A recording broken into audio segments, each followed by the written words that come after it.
Cənab Prezident, hörmətli Azərbaycan milləti, Azərbaycan xalqı. Mən şəhid İsmailli Məhəmmədəlinin atası Elxan Quliyevəm. Dünya çempionatlarının, beynəlxalq turnirlərin, dəfələrlə Azərbaycan çempionu olmuş bir şəhidin, qəhrəman bir şəhidin valideyniyəm. Quliyev Elxan İsmailoğlu. Bu günlərisi mən getmişdim təsərrüfata, qayıdıb gəlmişəm. Görürəm evdə, üzr istəyirəm sizdən çox-çox. Uşaqların anası, yəni yoldaşım, təzyiqi qalxıb, şəkəri qalxıb, xəstədir. Deyirəm, nədir? Deyir, belə-belə. Füzuli rayon təhsil şöbəsinin həmkarı tərəfindən bizə göndərilmiş bir dənə bağlıdır bayramçağı.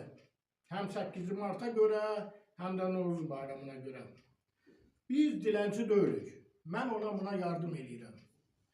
Mən musiqi məktəbinin direktoru işləmişəm, Mədəniyyət İstirahət Parkının direktoru işləmişəm, Dairə Seçki Komissiyasında İşçi Ekspert Qrupunun sədri, üzv olmuşam. 11 il. Sonra məni Xoralı şəhər mədəniyyət evinə direktor qoyublar. Özüm öz ərizəmlə çıxıb işdən. Gəlmişəm, təsərrüfat yaratmışam. Yəni, mən mədəniyyətdə oğlum təhsil olandan sonra konsertdə zada iştirak eləmək istəmirəm. İndi gətiribdir bizə, bax, bunu yerdən düzmüşəm ki, görürsün. Bir dənə sokdur, pesokdur, düyüdür, çaydır, vermeşildir, undur, simişka yağıdır.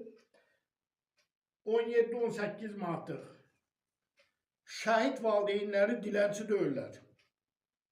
İndi neçə manat yazıblar, onu mənimsəyirlər, onu da halal edirəm onlara həmkara.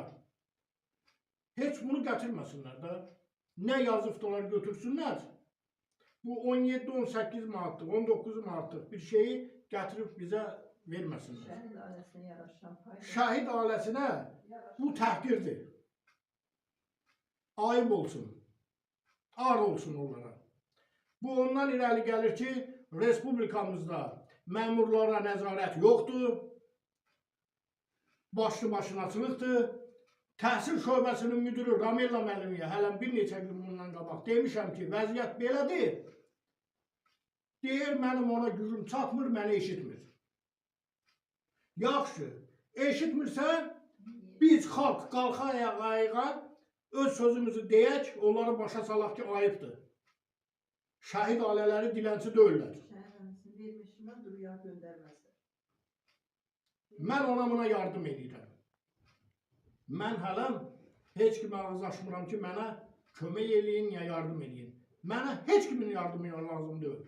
Amma xahiş edirəm, bu öz başınalıq, bu təhqir edici hallar yığışdırılsın. Axırıncı dəfə olsun ki, mənim evimə nəsə göndərilir. Mən qəbul eləmirəm. Sabah bunu aparıb, qoyacam asfalta, kimlərin imkanı yoxdursa gəlsinlər götürsünlər. Vəssalam, bir belə. Artıq deyiləcək heç bir sözüm yoxdur.